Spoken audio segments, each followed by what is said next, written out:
Amit Tiwari from तिवारी.net। इस channel पर हम डिजिटल मार्केटिंग के बारे में बात करते हैं। एसईओ का कोर्स है, प्रॉब्लम्स के ट्यूटोरियल्स हैं, लेकिन इन सब के बाद आप चाहते हैं जॉब या फिर बिजनेस में ग्रोथ, और इन दोनों के लिए बिजनेसेस का, फाउंडर्स का सक्सेसफुल होना बेहद जरूरी होता है। और बिजनेस में सक्सेस सिर्फ डिजिटल मार्केटिंग से नहीं आती है, बल्कि उसके लिए एक पूरा इकोसिस्टम चाहिए होता है। और नॉर्थ इंडिया में एक ऐसे ही इकोसिस्टम का नाम है टाइकॉन चंडीगढ़। आज के वीडियो में हम टाइकॉन चंडीगढ़ के प्रेसिडेंट पुनीत वर्मा जी से बात करेंगे, जो खुद भी एक आईटी कंपनी के फाउंडर हैं और सैकड़ों बिजनेसेस को प्लेटफॉर्म, फंडिंग और अपॉर्चुनिटी देने वाले टाइकॉन चंडीगढ़ को लीड कर रहे हैं। जिन लोगों को टाइकॉन की हिस्ट्री के बारे में नहीं पता है, उन्हें थोड़ा सा इंट्रोडक्शन दे देता हूं। टाइकॉन का फुल फॉर्म होता है the Indus entrepreneur conference. Indus मतलब वो नदी नहीं होती है, इंडस मतलब IND इंडिया एंड US यानी कि यूएसए, इंडिया और यूएसए का शॉर्ट फॉर्म है ये। टाइकॉन की शुरुआत हुई थी सिलिकॉन वैली से 1992 में। सिलिकॉन वैली जहां से सारी आईटी वाली इंडस्ट्रीज आ रही हैं। टाइकॉन चंडीगढ़ दिल्ली, हरियाणा, पंजाब, हिमाचल और जम्मू कश्मीर के बिजनेसेस का ग्रुप है, जिसका 10 एंड 11 अप्रैल को कॉन्फ्रेंस है, जिसमें आप बिजनेसेस को सक्सेसफुल बनाने का नुस्खा भी सीख सकते हैं और अपनी जॉब में तरक्की के मौके भी ढूंढ सकते हैं। तो चलिए आपको मिलाते हैं पुनीत जी से, उनसे बात करते हैं। एंड जो लोग वीडियो को एंड तक देखेंगे उन्हें मिलेगा टाइकॉन के लिए एक special exclusive coupon. So let's start and बातचीत शुरू करते हैं पुनीत जी से।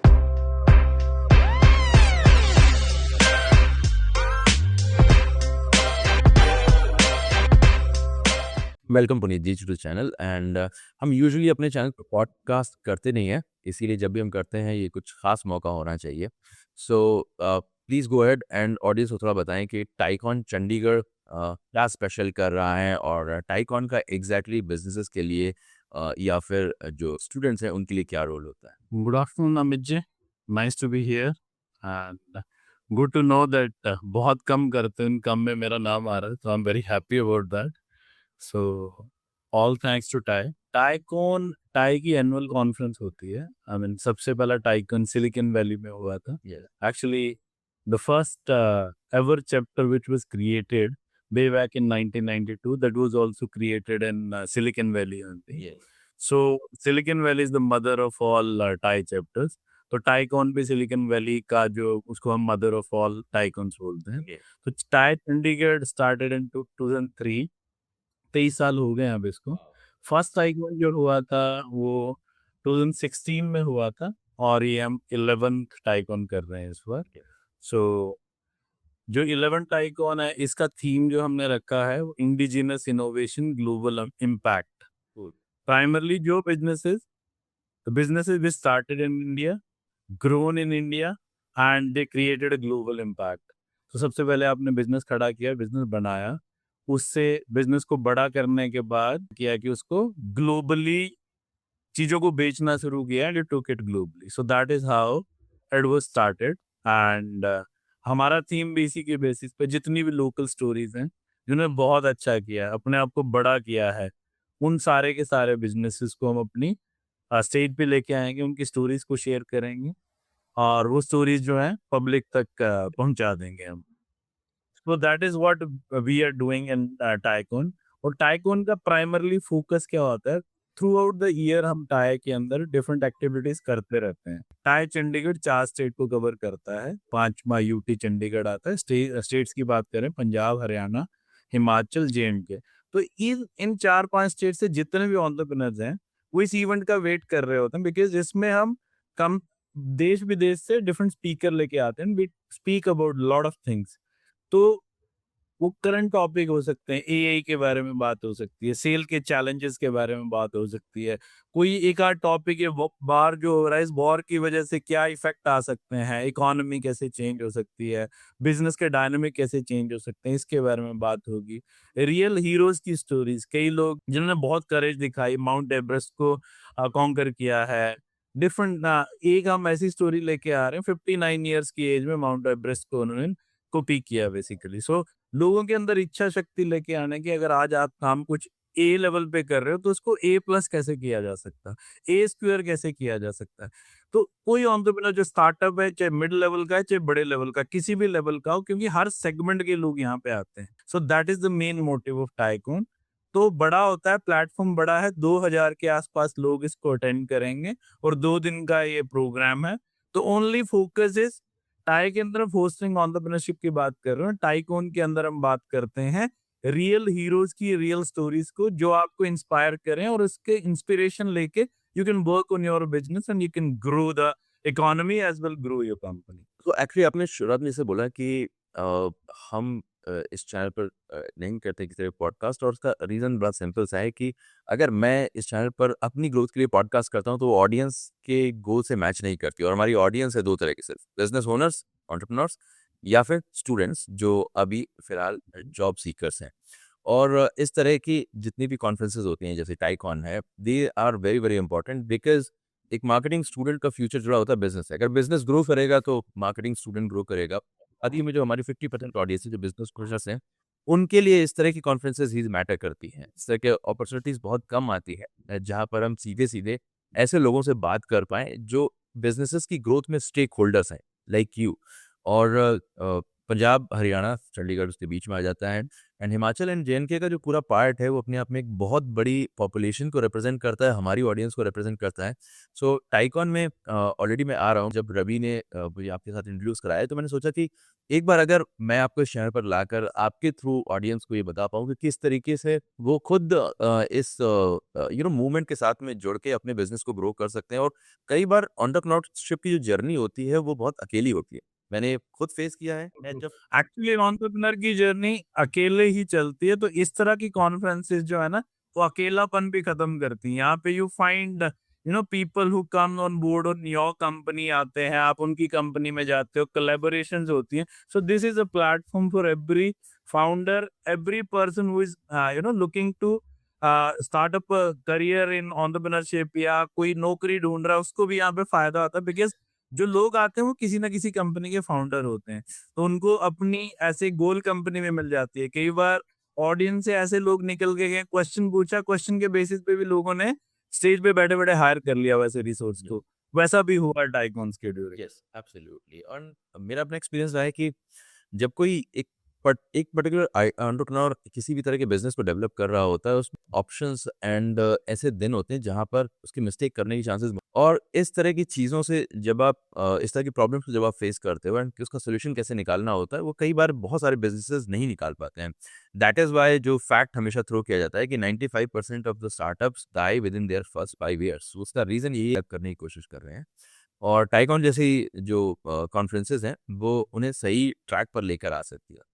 वैसे इन योर एक्सपीरियंस आप टाइकॉन के साथ में काफ़ी टाइम से जुड़े हैं, you are the president right now. आपसे स्टार्टअप्स का राइट नाउ अभी कैसा सर्वाइवल रेट चल रहा है, और अभी का जो एनवायरनमेंट है वो कितना बिजनेस फ्रेंडली है?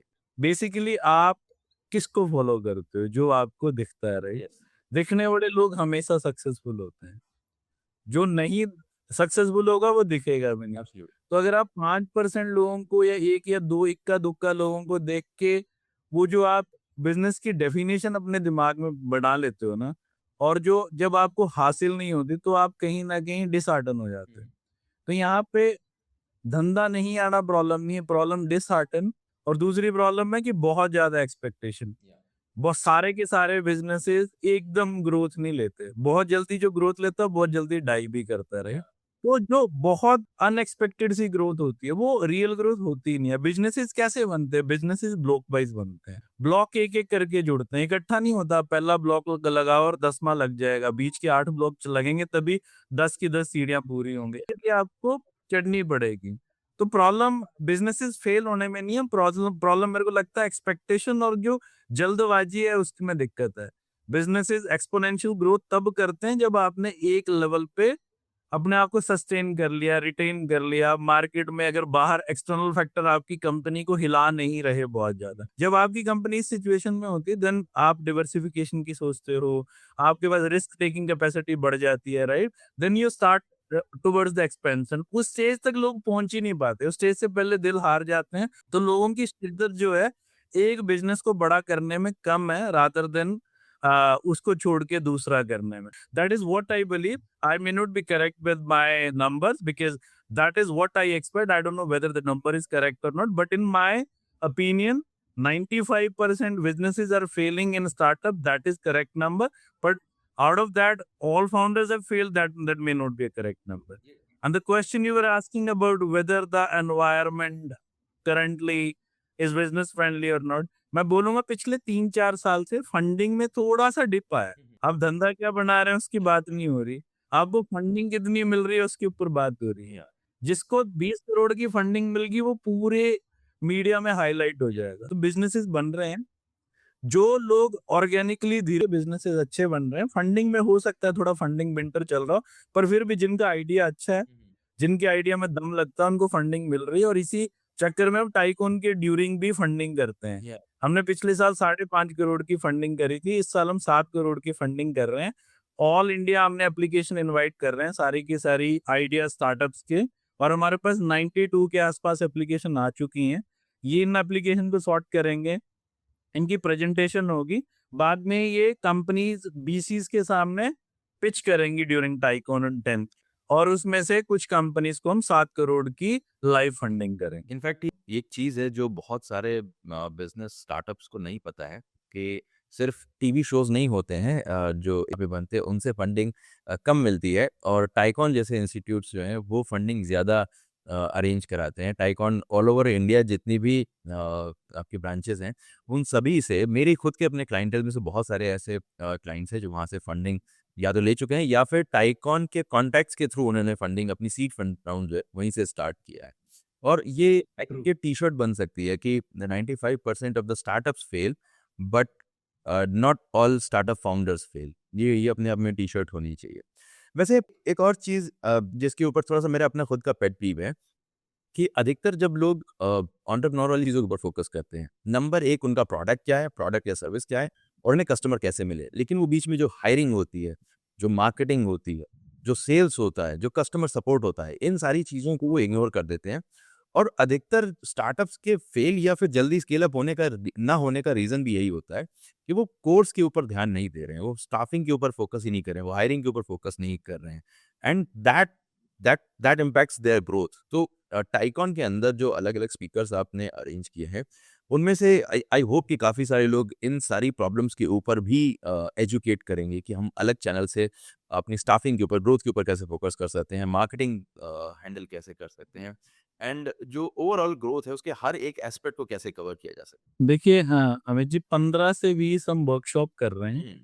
जो इन्हीं प्रॉब्लम सेट के फाउंडर या सीईओ माइंडसेट के ऊपर कर रहे हैं, क्योंकि इसी कंपनी के अंदर वही माइंडसेट चलता है जो कंपनी के फाउंडर का होता है, या कंपनी के सीईओ का विजन जो है सारे के सारे लोग जीते हैं उसी के अराउंड होता है।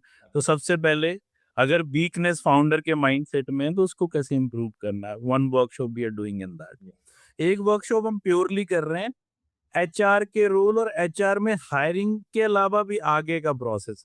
हायरिंग तक तो चलो लोग क्या करते हैं, बहुत अच्छे रिक्रूटर ले लेते हैं। आपको देखेगा रिक्रूटर के जा तो लिंक्डइन में फॉलोवर होते हैं, राइट? रिक्रूट हो जाते हैं लोग, ऑन बोर्ड हो जाते हैं।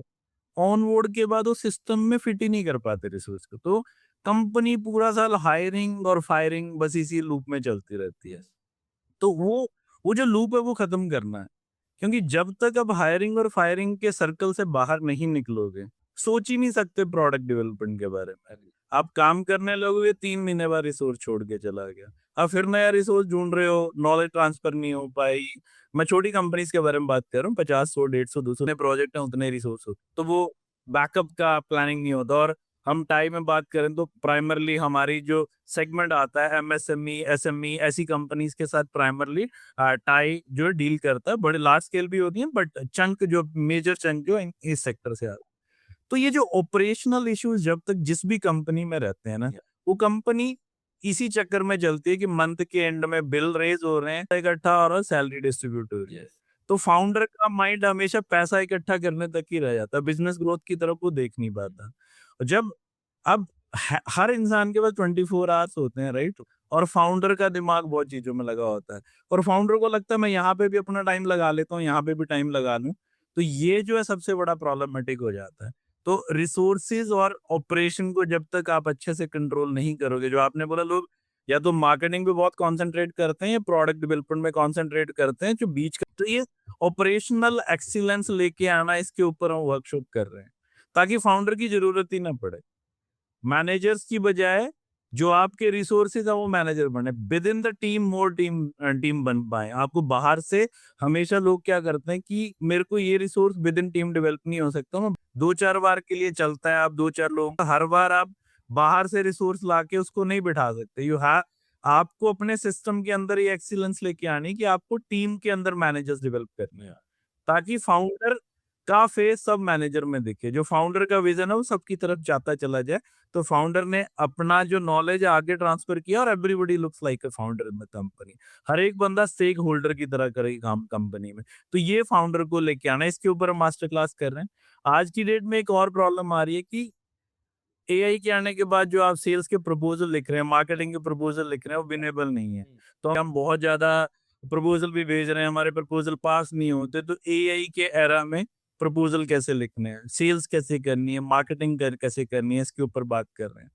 लोगों को चैलेंज उठा रहे हैं। फंडिंग विंटर की बात अभी थोड़ी देर पहले हम इसके ऊपर भी चर्चा करने जा रहे हैं कि इस टाइम पे फंडिंग की पिचेस कैसे होनी चाहिए। एक तो ये, उसके बाद एक और कर रहे हैं नेक्स्ट लेवल पे। जब आप एक लेवल पे सीड फंड ले लेते हो, फर्स्ट राउंड कर लेते हो, अगले राउंड्स के लिए कैसे प्रिपेयर करना है। क्योंकि आपने देखा होगा बहुत कंपनियां जो बहुत कम कंपनियां जो 5th से 6th राउंड तक पहुंच पाती हैं। फर्स्ट राउंड के बाद खत्म हो जाता है काम।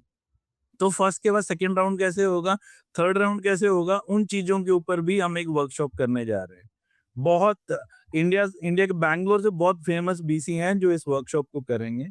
देन हम एक वर्कशॉप कर रहे हैं इंटरनेशनल सेल्स को करना, how to promote your product and services in US. तो यूएस से ये एक स्पीकर आ रहे हैं, वो इस वर्कशॉप को कर रहे हैं। हम एक, आपने बोला आपकी ऑडियंस सारी ज्यादातर या तो स्टार्टअप्स की है या स्टूडेंट्स की है, तो हम एक नेटवर्किंग के ऊपर हम वर्कशॉप कर रहे हैं। इंडिया का सबसे नोन और फेमस जो नेटवर्किंग कोच है पारितोष पाठक, वो आ रहे हैं। पारितोष पाठक नेटवर्किंग के ऊपर वर्कशॉप कर रहे हैं। फिर हम कुछ आईएम और आईआईटी के प्रोफेसर्स को लेके आ रहे हैं। एक दिक्कत और आती है, जब आप फाउंडर एक बार पास आउट हो जाता है अपनी इंजीनियरिंग एमबीए पोस्ट ग्रेजुएशन करने के बाद, तो कंपनियों में सबका बॉस होता है, उसको कोई सिखाने वाला नहीं होता। उसको लगता है जो मैं सोचता हूँ वही ठीक है। हम उस लर्निंग वाले कर्व को दोबारा से क्रिएट करना चाह रहे हैं फाउंडर्स के लिए। तो we have requested few IIMs professor, few IITs professor, वो आएंगे और 1-1 घंटे की मास्टर क्लासेस लेंगे कुछ ऐसे टॉपिक्स पे जो डायरेक्टली फाउंडर सीएक्सओ से रिलेटेड होते हैं। तो एक एक्सक्लूसिव ट्रैक रख रहे हैं सीएक्सओ और फाउंडर्स के लिए। एक हम ट्रैक रख रहे हैं कॉलेज के स्टूडेंट्स या जो पास आउट हो रखे हैं, जो अपने करियर की कौन कौन से फील्ड आपको कहाँ पे ले जा सकते हैं, क्या ट्रेंड चल रहा है, किसको पकड़ें, कहाँ से शुरू करें। तो ऐसा हम कुछ करने जा रहे हैं। तो all these will be there. और एक वर्कशॉप हम कि कैसे, I mean you will be able to talk more about that, but वो भी मार्केटिंग और सेल्स से प्राइमरली आप मेरे ख्याल से हाँ रिलेटेड है कि ऑटोमेटिकली जो लोगों की पेन रहती है कि सेल्स नहीं हो पाती, फनल क्रिएट करता हूँ, फनल का रिजल्ट नहीं आता। तो मेरे ख्याल से आप इसके ऊपर बताने वाले हैं कि एक फनल कैसे बनानी है जो ऑटोमेटिकली लीड्स को मूव करती रहेगी। तो ऐसी इस तरह की काफी वर्कशॉप कर रहे हैं। नहीं, मैं अपना टॉपिक अभी सस्पेंस रखता हूँ सबके लिए ताकि बाद में हम अनाउंस करें। बट मेरा अगला क्वेश्चन है इस एंटरप्रेन्योरियल जर्नी से रिलेटेड। जैसे आपने कहा कि कई बार ऐसा होता है कि फाउंडर्स को सिखाने वाला कोई नहीं होता, and which is very very true. अभी आज के सिनेरियो में कई सारे फाउंडर्स ये सोचते हैं कि अब तो सब कुछ एक्सप्लोर कर लिया गया है, मतलब हर तरह का ई कॉमर्स स्टोर बन चुका है, क्विक कॉमर्स के स्टोर एप्स आ गए हैं, कैब्स के ऐप आ चुके हैं। थोड़ी सी सेटलमेंट की फीलिंग आती है जो अधिकतर लोग बिजनेसेस में, जब भी मेरे पास स्टार्टअप्स आते हैं कंसल्टिंग के लिए, वो पूछते हैं कि अब तो सब कुछ एक्सप्लोर किया जा चुका है, क्या मार्केट अभी भी बचा हुआ है? अब हमें क्या नया बिजनेस आइडिया लाना चाहिए? क्या हम नया करें जिसकी वजह से हमारे पास ऑडियंस खिंच के आए? What is your experience in this regard कि क्या अभी इस एज में 2026 में मार्केट में और कंपनीज का स्कोप है? देखिए, मैं एग्जांपल लूंगा एंथ्रोपिक, राइट। हर इंसान को इसका क्लॉड कोड सबको पता रहे। तो एंथ्रोपिक भी ऐसा सोच रही होती तो आज की डेट में पूरी मार्केट तबाह ना कर देती वो, right. So it's about vision, it's about innovation, and it is about finding a problem in the society, right. जो प्रॉब्लम आपको मिलती है उसका आप सोल्यूशन बनाते हो, वो हाथों हाथ बिकता है, चाहे वो ब्लिंकिट हो, चाहे वो इंस्टामार्ट है। देखिए, ई कॉमर्स आपने शुरू कर दिया, कोविड ने सिखाया कि ई कॉमर्स की बजाय क्विक कॉमर्स की जरूरत है। कई लोगों ने बहुत जल्दी इसको पकड़ लिया। ग्रोफर्स था, फिर जेप्टो था, इन कंपनियों ने इतनी जल्दी पकड़ा कि अब देखो आप सोच ही नहीं सकते अपनी लाइफ बिना क्विक कॉमर्स के, राइट? आपको गाड़ी उठा के बाहर नहीं जाना पड़ना, राइट? जो आप टमाटर पहले लाने के लिए 30 मिनट लगा देते थे, वो आप शुरू कर दो, टमाटर पीछे से आ जाते, तो you are saving lot of time, right? Absolutely it is about कि आपने प्रॉब्लम ढूंढी और उसका सोल्यूशन निकाला। फिर तो हो तो कुछ भी ना, करियाना ही है ना, यस सब्जी है। पर अब क्या, लोगों की प्रॉब्लम थी घर से बाहर ना जाना पड़े, समय। अल्टीमेटली जहां पे आपने इंसान का समय बचाया ना, वहां पे पैसा कमाने का मौका दिया, राइट? तो लोग ये कैलकुलेट करते हैं how much time I am saving, उस टाइम के अगेंस्ट मैं क्या अर्न कर सकता हूँ, उस टाइम को कहीं और लगा के। जो शुरू से मैं बोल रहा हूँ, इंसान के पास 24 घंटे हैं। उन 24 घंटों को कितना ज्यादा प्रोडक्टिव बनाने का सोल्यूशन आप मार्केट में लेके आ सकते हो, वो सोल्यूशन काम करेगा। वो सोल्यूशन किसी भी डायरेक्शन में हो सकता है, एग्रीकल्चर में भी हो सकता है। अभी वाटर की प्रॉब्लम आने वाली है, वाटर इनोवेशन में बहुत काम हो रहा है, सस्टेनेबिलिटी के ऊपर आज की डेट में। आज से 5-7 साल पहले सस्टेनेबिलिटी के ऊपर सिर्फ सरकारें ही बात करती थी। आज सस्टेनेबिलिटी के ऊपर बहुत बड़ी कॉन्फ्रेंसेज हो रही है, यस राइट? वेस्ट मैनेजमेंट इतना बड़ा एरिया जो पूरे वर्ल्ड को रिक्वायर्ड है, के ढेर लगे हैं। दिल्ली में लगा है, चंडीगढ़ में लगा है, जहां पे भी सिटी है, कूड़ा रोज निकलना ही निकलना है। वेस्ट मैनेजमेंट में जितनी ज्यादा इनोवेशन हो सकती है, जितना अच्छा काम हो सकता है, वो काम बिकेगा ही बिकेगा, राइट? यस अब एग्रीकल्चर में अब हम एआई की बात करते हैं। अगर हम प्रेडिक्टिव एनालिसिस के ऊपर काम करेंगे, तो एग्रीकल्चर में हम ये पता लगा सकते हैं कि कब बारिश बेमौसमी हो सकती है।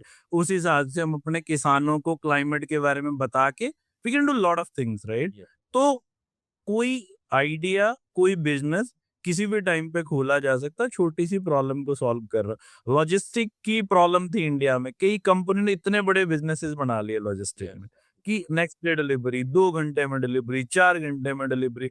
और लॉजिस्टिक में भी ऐसा किया कि हमने सेंटर सेम डे हम पहुंचा पाए, वेयर हाउसेज ऐसे बना दी। Lot of solutions are coming. Problem कौन सी है, प्रॉब्लम आइडेंटिफाई करने, सोल्यूशन तो बन ही जाता है। और सोल्यूशन तो बहुत लोगों ने सिमिलर भी बना रखा होगा। कई लोगों ने क्विक कॉमर्स सोच लिया होगा पहले, सोच पर इम्प्लीमेंट नहीं कर पाए। यस तो बात सोल्यूशन बनाने की नहीं है, प्रॉब्लम आइडेंटिफाई करने तक ही सीमित नहीं है। उसको क्विकली सोल्यूशन बना के मार्केट कौन कर सकता है? बिकॉज लोगों आपने आज कुछ बनाया तो रातों रात वो कॉपी हो जाएगा। कल उनके पास पैसा ज्यादा हो, फंड करके आपसे जल्दी मूव कर सकते हैं, राइट? तो you have to act smartly, act swiftly. जितना जल्दी आप प्रोडक्ट को मार्केट में लाके मार्केट कर देंगे, उतना आपके लिए फायदा है, उतनी जल्दी आप नजर में आएंगे। और तीसरी चीज जो इसके साथ सबसे ज्यादा जरूरी जुड़ी हुई है, इंडिया में हम आईपी राइट्स और पेटेंट के ऊपर ज्यादा सोचते नहीं। अब थोड़ा वो सोचना शुरू कर। जो भी आइडिया आप बनाते हैं, जो भी प्रोटोटाइप, जो भी प्रोडक्ट आप बनाते हैं, उसका पेटेंट जरूर प्रोटेक्ट करना है, ताकि आपका आइडिया कोई और चुरा के अपने नाम से ना दिखा दे और आपको चोर बोल दे। ऐसा भी हो जाता है, बनाया आपने, किसी और ने बना लिया, आपने पेटेंट नहीं करवाया था उसने, तब अब आप जुर्मबार बन जाते हो कि आपने तो किया नहीं। आप बाद में कितना भी कोट करो कि ये मेरा आइडिया था, but that is not your idea only, because ये सम किसी ने कॉपी करके स्मार्टली उसका पेटेंट भी ले लिया।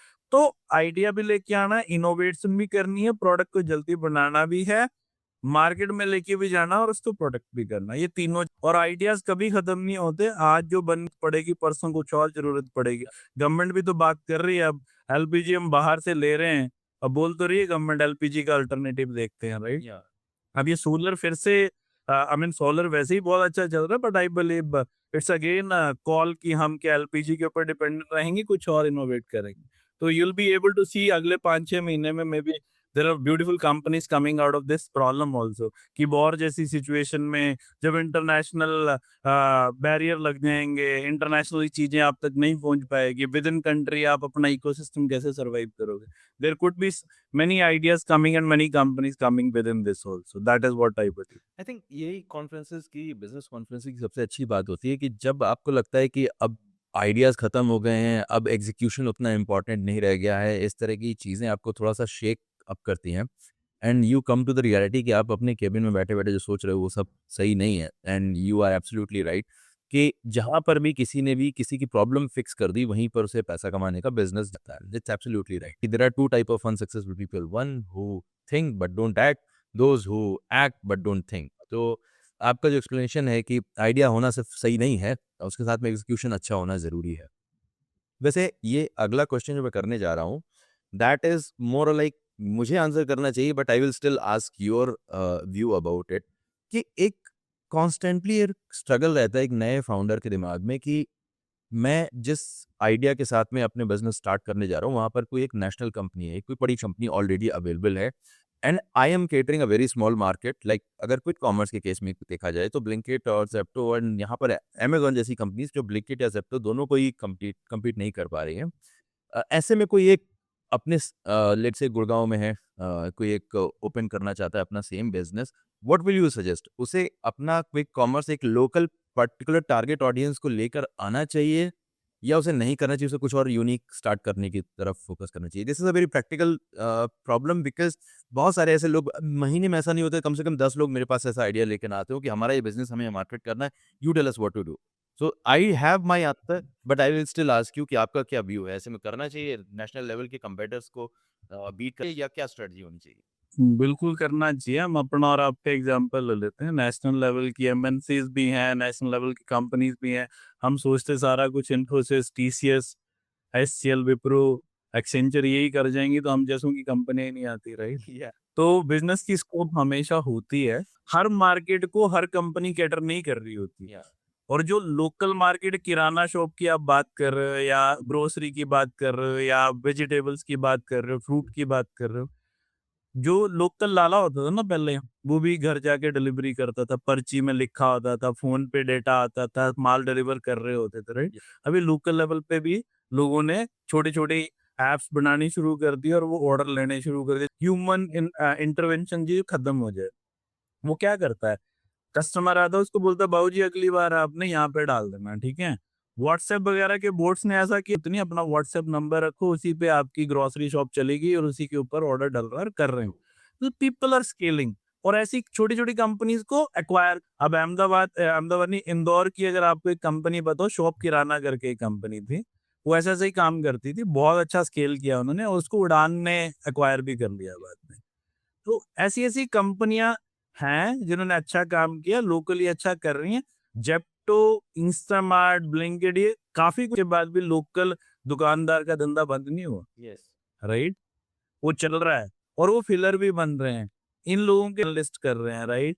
और ये आप देखना आगे जाके क्या होगा, वेयर हाउसिंग जैसे-जैसे और महँगी होगी तो आपको ये भी देखिए दुकानें भी इंस्टामार्ट और ब्लिंकिट वगैरह के साथ मिलके कुछ ना कुछ काम करेंगी। इनफैक्ट तो मेरे ख्याल से अगर हाँ जी, बोलिए आप। इनफैक्ट ये sorry to cut you off but in fact ये ट्रेंड सिंगापुर जैसे कंट्रीज में काफ़ी तेज़ी से आया है जहाँ पर जो ये लोकल स्टोर्स थे किराना स्टोर्स थे, इन्होंने क्विक कॉमर्स कंपनीज के साथ में टाई अप कर लिया और ये उनके डार्क स्टोर बन गए एक तरह से।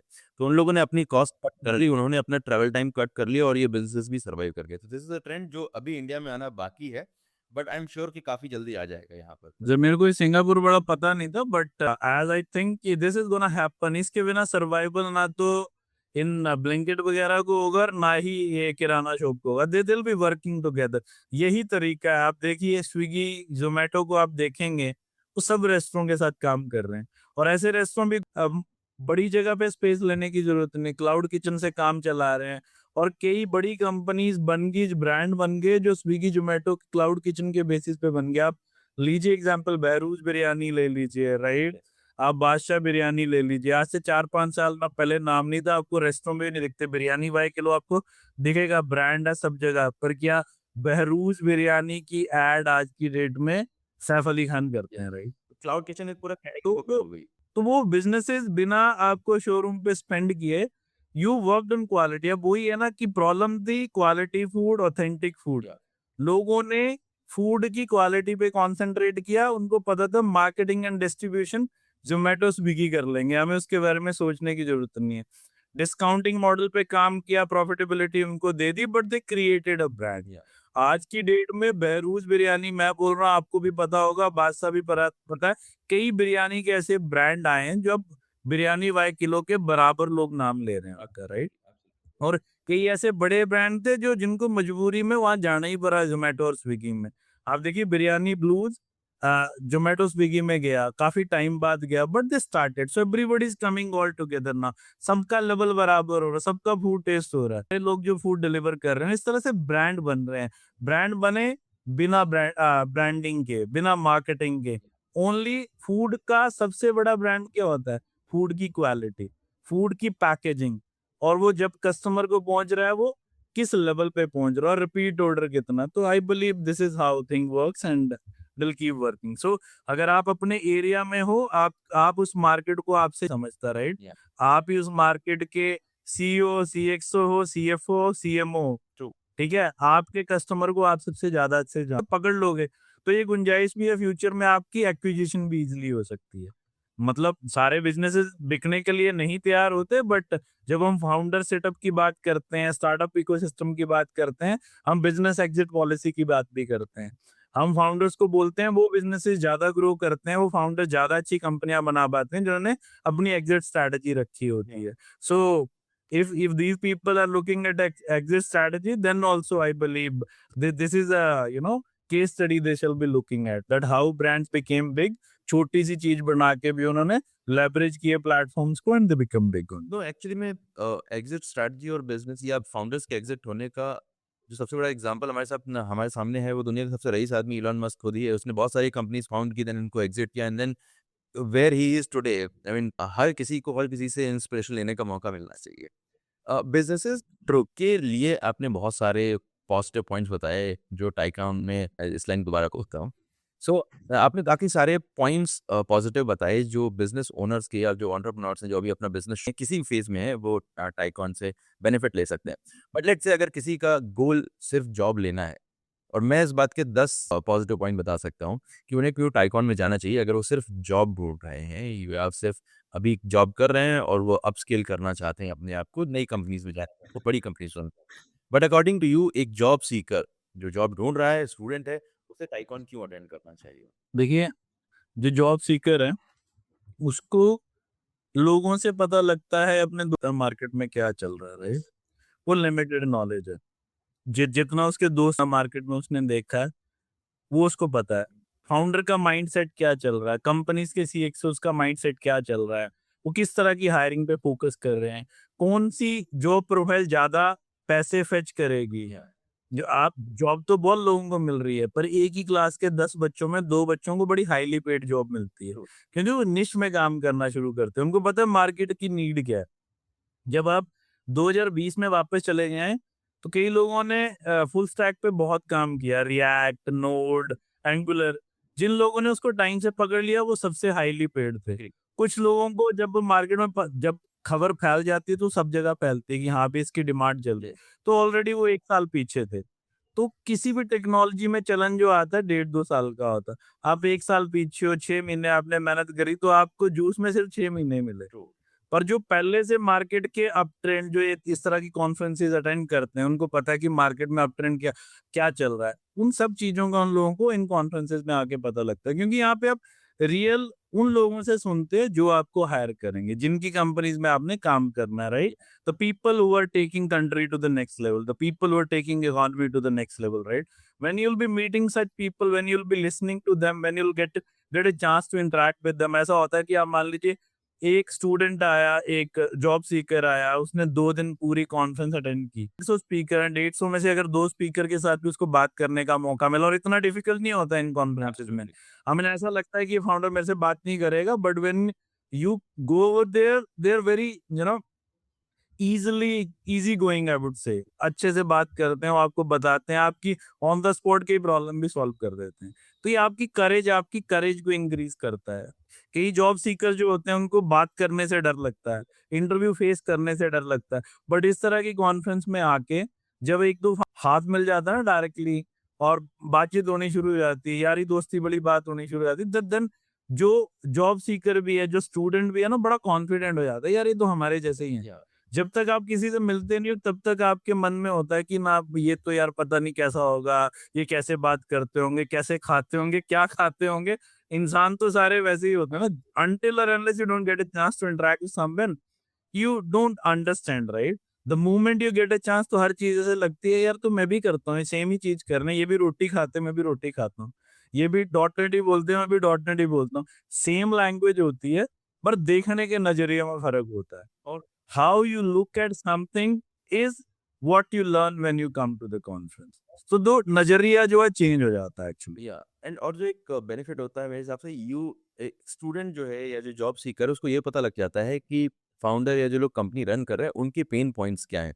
बिकॉज एवरी बिजनेस ओनर या जो भी जॉब देना चाहता है उसके पास अपने कुछ पॉइंट्स हैं, कुछ पेन पॉइंट्स हैं जिनसे वो परेशान है। वो कई बार सिर्फ टैलेंट नहीं है, टैलेंट के साथ में मे बी कई बार वो जो उसके पास कैंडिडेट्स आ रहे हैं उनका बिहेवियर है, उनकी लॉयल्टी है, उनका अपना खुद का एक टीम लीडरशिप की क्वालिटी ढूंढ रहे हैं। तो ये सारे जो सॉफ्ट स्किल्स होते हैं जिनको कंपनीज ढूंढ रही हैं वो कैंडिडेट्स में नहीं मिल रही हैं। अगर कोई कैंडिडेट इस तरह के कॉन्फिडेंस है कि एक्चुअली में व्हाट आर दो सॉफ्ट स्किल्स जो उनको ज़्यादा सिर्फ हायरेबल नहीं बनाती हैं बल्कि उनको ज़्यादा पेएबल बनाती हैं। उनको उनको सेम रोल्स में सेम टेक्निकल स्किल्स के साथ में ज़्यादा सैलरी दिला सकता है। वैसे ट्रू, ट्रू, ट्रू। एक इस पूरे पूरे कॉन्वर्सेशन में जो लास्ट क्वेश्चन वो आजकल ऑलमोस्ट हर बिजनेस कॉन्फ्रेंसेस में पूछा जाता है, डिस्कस की, that is AI in type one Chandigarh. AI के ऊपर क्या स्पेशल आप लोग करवा रहे हैं, डिस्कशन करा रहे हैं और किस तरह के नई चीज़ों को बिजनेस ओनर्स हो या जॉब सीकर्स हो दोनों लोग सीख सकते देखिए अमित जी, हमने एक 31 जनवरी को कंप्लीट एआई सबमिट किया था जिसमें हरियाणा सरकार हमारे साथ मिलके इसको किया था हमने। और ये जो इंडिया का एआई समिट हुआ उसका प्री इम्पैक्ट समिट भी बेसिकली इसको कंसीडर किया गया था। अराउंड 750 लोगों ने इसको ज्वाइन किया था और तकरीबन 55 स्पीकर्स थे जो सिर्फ एआई के ऊपर चर्चा हुई। तो एआई में जो भी ट्रेंड है उनके ऊपर हमने बात करी। सबसे पहली जो जरूरत है एआई में एडॉप्शन की है, तो हमने इसके ऊपर बहुत चर्चा करी। और एआई की एडॉप्शन की जब हम बात कर रहे हैं एम्प्लॉयज लेवल तक बात नहीं कर रहे। जब जिस कंपनी के फाउंडर ने एआई को अडॉप्ट नहीं किया, जिस कंपनी के फाउंडर ने एआई की अपने आप बात नहीं करी, अपने आप सीखा नहीं और अपनी कंपनी में इम्प्लीमेंट करने की बात के लिए सबसे आगे नहीं चला, वो कंपनी एआई के युग में पीछे चलती जा रही है। तो हमारा मेन फोकस इस टाइकून में ये रहेगा कि एआई के लिए माइंडसेट तैयार करना। नहीं, एआई से मुझे कोई फर्क नहीं पड़ेगा, वो माइंडसेट को खत्म करना। मुझको क्या, सब अगर एआई की अडॉप्शन नहीं होगी किसी भी एरिया में, उस माइंडसेट को चेंज करना। हमारा मेन ऑब्जेक्टिव है कि हमारे अगर मान लीजिए 50 सेशन होते हैं, 50 में से 60% 30 सेशन में एआई मेन टॉपिक होगा। अगर हम सेल्स की बात करें तो एआई को कैसे लेवरेज करना है सेल्स में, फनल कैसे बनेगी सेल्स को लेके। अगर हम एचआर की बात कर रहे हैं तो एचआर में एआई को लेवरेज करके मैनुअल कितनी चीजें आप रोक सकते हो और इसको ऑटोमेट करके कितनी इंटेलिजेंस के बेसिस पे आप हायरिंग कर सकते हो या स्मार्ट डिसीजन ले सकते हो। भी इस तरह का ट्रेंड आ रहा है, तो ये इस डिपार्टमेंट में इस रिसोर्स की आपको जरूरत पड़ सकती है। उसके अलावा एआई आने के बाद एआई के साथ डीपीडीपी एक्ट इंडिया में आया है, राइट? तो आपकी सिक्योरिटी के ऊपर हम बात करने वाले हैं। एआई के साथ साइबर सिक्योरिटी के साथ एआई, ये हमारा प्राइमरली फोकस रहेगा जिसके ऊपर बात करेंगे। एआई के बिना अगर आज की डेट में हम किसी चीज को भी सोच रहे हैं तो समझो उस चीज को डेड करना है। एआई के बिना हम किसी चीज को आज की डेट में मान नहीं सकते। तो हमारे पूरे कॉन्फ्रेंस में मेन फोकस रहेगा, अगर 2000 लोग आ रहे हैं, 2000 के 2000 लोगों के दिमाग में एआई एक वर्ड एआई क्यों यूज करना है वो चला जाए, और एआई नहीं यूज करेंगे तो क्या नुकसान होंगे। ये 3 चीजें मेन है जिनके ऊपर बात करने ही वाले हैं। और हर बिजनेस में एआई का रोल किस तरह से इम्पोर्टेंट और कैसे उसको इवॉल्व करके इन्वॉल्व किया जा सकता है विद इन योर कंपनी, उसके ऊपर हम चर्चा करेंगे। तो एआई के बिना कुछ नहीं होएगा टाइकॉन में, जो भी होगा एआई के साथ ही होगा। पर आप बोल रहे हैं कि प्योरली एआई सबमिट है, नहीं, AI will be part of it. Otherwise, it is more towards celebrating entrepreneurship. It is more towards celebrating the people who created good companies, created good stories. उन सारी स्टोरीज को stage पे, चाहे वो AI के साथ है चाहे AI, पर फिर भी आप किसी भी फाउंडर को स्टेज पे बात करोगे, उसकी कंपनी आज दिन तक बिना AI के चल रही हो, पर आज आप बात करेंगे तो फाउंडर बोलेगा we have already started using it और इस वाले डिपार्टमेंट में हम इसको ऐसे लेवरेज कर रहे हैं। कोई कंपनी, कोई बिजनेस आज की डेट में ऐसा नहीं है जो एआई को यूज ना करे। This is my understanding. If it is, then that business is gonna die very soon.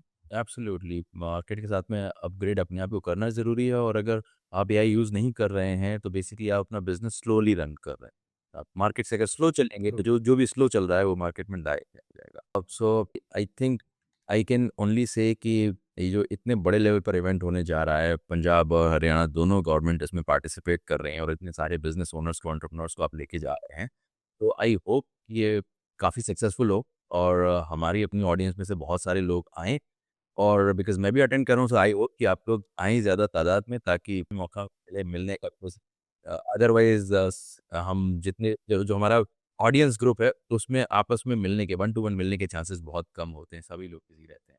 So I want everyone to come. मैं तो फिर आपके माध्यम से आपके सारे ऑडियंस को बोलना चाहूँगा, leverage this TiEcon as a platform to network together, to meet each other और आपको अपने गुरु अमित जी से भी मिलने का मौका मिलेगा हमारे टाइकून के माध्यम से। और अमित जी, हमने एक और बात सोची है जो अभी मैं आपके साथ शेयर, जितने भी स्पीकर्स हैं उनको हम एक स्पेशल टिकट का लिंक या कूपन कोड देंगे जिसके थ्रू आपकी जो ऑडियंस है उनको थोड़ी कम प्राइस में टिकट्स मिल सकें। तो हम आपसे शेयर करेंगे, आप अपने ऑडियंस ग्रुप के साथ शेयर कर सकते हैं। Then they will be getting a chance to buy a ticket at a lower price. Wonderful. So इस लिंक को हम इस वीडियो के डिस्क्रिप्शन में ऐड कर देंगे और फर्स्ट कमेंट में भी रहेगा।